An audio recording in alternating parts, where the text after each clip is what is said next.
É mesmo? Girou de quê? Então vem cá pra mim te mostrar mais uma coisa.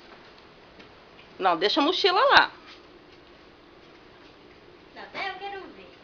Olha só o que você ganhou. Cachorrinho! Meu Deus do céu, macho ou fêmea? Ué, olha o lacinho. É a menininha. O Bernardo bem falou, ele falou, só que eu não acreditei muito não. Vou dar pra Neguinho um cachorro.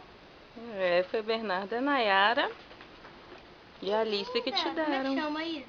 Sei lá. É menina ou menina? É menina, ela chama Bela. Ué, já deu nome pro cachorro? Não, ué. Que linda. Bernardo chamava ela de Bela. Gostou? É?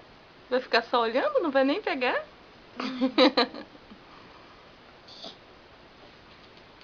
Não, para. É. Deixa eu ver essa melada. Imagina que raça que ela é. Não sei. Labrador. Hã? Labrador.